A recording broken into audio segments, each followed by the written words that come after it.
अस्सलाम वालेकुम दोस्तों, पाकिस्तान का जैसा हाल है आप सबसे छुपा हुआ नहीं है। इससे पहले पाकिस्तान का इतना बुरा हाल कभी नहीं हुआ। जब से पाकिस्तान आज़ाद हुआ है आज तक पाकिस्तान की इतनी बुरी कंडीशन कभी नहीं हुई। आखिर इन सब के पीछे क्या कारण है? पाकिस्तान की गवर्नमेंट क्या कर रही है? आखिर पाकिस्तान के साथ IMF, वर्ल्ड बैंक, वो पड़ोसी देश, वो फ्रेंड्स क्यों नहीं खड़े हैं? USA, चाइना और अरब जैसे देश इस वक्त पाकिस्तान के साथ क्यों नहीं खड़े हैं? इतनी बुरी कंडीशन होने के बावजूद आखिर पाकिस्तान क्यों अलग थलग पड़ा हुआ है? मैं सईद गाजी ये सब कुछ बताऊंगा इस वीडियो में। अगर आपने इस चैनल को सब्सक्राइब नहीं किया है तो सब्सक्राइब कर दें। तो स्टार्ट करते हैं इस वीडियो। पाकिस्तान में हालात लगातार बिगड़ते जा रहे हैं। पाकिस्तान की इंपोर्ट कैपेसिटी रसातल में। आखिर पाकिस्तान के इतने बुरे हालात क्यों हो गए हैं? इतने बड़े इकोनॉमिक क्राइसिस से क्यों गुजर रहा है? इससे पहले 2021 में और 2015 में भी क्राइसिस आए थे, मगर इतने बुरे हालात पाकिस्तान में आज तक नहीं हुए। इंडिया इस वक्त दुनिया की 5वीं सबसे मजबूत इकोनॉमी बनकर उभरा है। इंडिया सबसे ज्यादा डेवलपमेंट की ओर बढ़ रहा है। हालांकि इंडिया और पाकिस्तान एक ही वक्त पर आजाद हुए थे। ऊपर से सिर्फ सैलाब की वजह से 18% तक पाकिस्तान की मैशत कमजोर हो चुकी है। 1700 लोगों की डेथ हो चुकी है सैलाब की वजह से। 22 लाख के करीब घर तबाह हो चुके हैं। सिर्फ बाढ़ की तबाही की वजह से पाकिस्तान को इस वक्त $16 बिलियन की जरूरत है। ये रकम इतनी बड़ी है कि पाकिस्तान इसको उठाने की सकत नहीं रखता। इस वक्त शहबाज शरीफ USA और सऊदी अरब जैसे देशों से मदद की गुहार लगा रहा है, मगर कोई उसकी सुनने वाला नहीं है। एक वक्त ऐसा था कि पाकिस्तान का एक हाथ कढ़ाई में और दूसरा घी में था।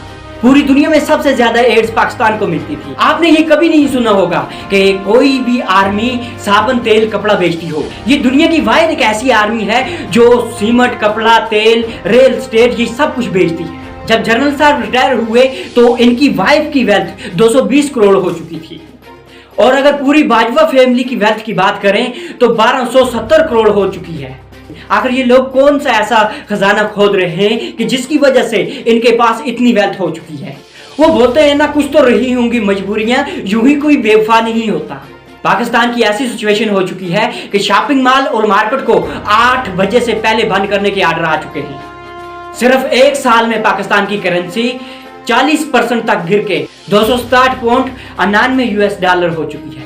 सिर्फ पावर कट की वजह से पाकिस्तान की GDP 4% तक गिर गई है। पावर कट की वजह से पाकिस्तान की टेक्सटाइल मैन्युफैक्चर यूनिट और फॉरेक्स एक्सचेंज $1 बिलियन से भी कम हो चुका है। पाकिस्तान बांग्लादेश से भी इस वक्त पीछे हो चुका है। हालांकि बांग्लादेश पाकिस्तान से ही अलग हुआ था। इस पूरी सिचुएशन को समझने के लिए आपको रूट काज को समझना बहुत जरूरी है। जब इंडिया और पाकिस्तान की पार्टीशन हुई तो पाकिस्तान को 1/3 आर्मी मिली थी और ऑल रिसोर्सेज में से पाकिस्तान को 17% मिला था। ये डिटेल्स मैं नहीं कह रहा हूं, ये डिटेल्स एक जर्नलिस्ट पाकिस्तान के हैं जिनका नाम हुसैन हकानी है। ये इन्होंने कही है। टोटल इंडस्ट्रीज 921 थी, मगर उनमें से 34 इंडस्ट्रीज पाकिस्तान को मिली थी। इंडिया का टोटल कैश बैलेंस 400 करोड़ था, जिसमें से 75 करोड़ पाकिस्तान को मिला था। पाकिस्तान उस वक्त मिलिट्री लिहाज से ज्यादा स्ट्रांग था इंडिया से, मगर इंडिया पॉलिटिकली लिहाज से ज्यादा स्ट्रांग था पाकिस्तान से, क्योंकि उस वक्त इंडिया में जवाहरलाल नेहरू, सरदार पटेल और महात्मा गांधी जैसे बहुत से पॉलिटिकल लीडर थे। उस वक्त पाकिस्तान में मुस्लिम लीग में सिर्फ जिन्ना ही ऐसे स्ट्रांग लीडर थे। जिन्ना की डेथ के बाद ना कोई पाकिस्तान में ऐसा लीडर आया और ना ही आर्मी ने आने दिया, क्योंकि उस वक्त जो टेम्परेरी कंट्रोल पाकिस्तान की आर्मी को मिला था वो उसमें बहुत अच्छी तरह से एंजॉय कर रही थी। और ये एंजॉय की लत ऐसी लगी पाकिस्तान की आर्मी को कि इस वक्त तक 29 प्राइम मिनिस्टर पाकिस्तान में आए, आज तक एक भी प्राइम मिनिस्टर ने अपने 5 साल कंप्लीट नहीं किए। या तो उनको मार दिया गया या फिर उनका तख्ता उलट दिया गया। इतने बड़े बड़े पॉलिटिशियन को मारा गया, मगर आज तक पाकिस्तान की कोई भी एजेंसी ये पता नहीं लगा सकी कि आखिर इन पॉलिटिशियन को मारा किसने।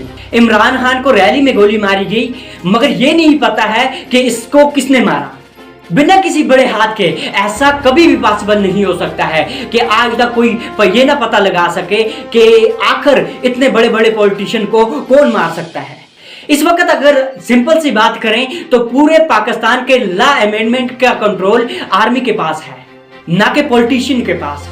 क्योंकि कंट्री को ग्रो होने के लिए एक पॉलिटिकल लीडर की बहुत जरूरत होती है, मगर पाकिस्तान के सिस्टम को पूरी तरह से आर्मी कंट्रोल कर रही है। किसी भी कंट्री को ग्रो होने के लिए पेशेंस, स्टेबिलिटी, प्रोडक्शन और एक्सपोर्ट करनी होती है।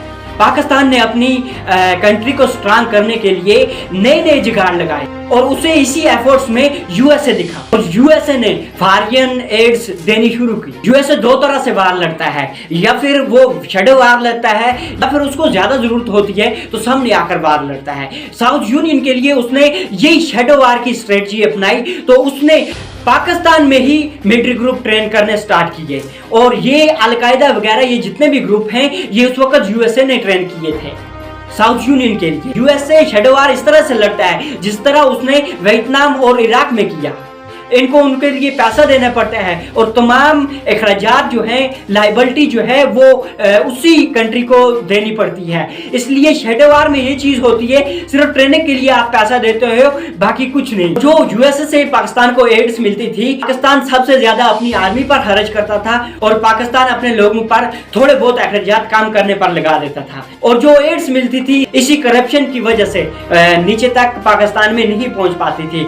और कई बार यूएसए ने भी पाकिस्तान से कहा कि हमारी एड्स को गलत तरीके से यूज कर रहा है। इसके बाद जब डोनाल्ड ट्रंप आया तो उसने वो एड्स बंद कर दी। सो थैंक्स, मैं मिलता हूं अगली वीडियो में, तब तक के लिए थैंक्स एंड गुड बाय।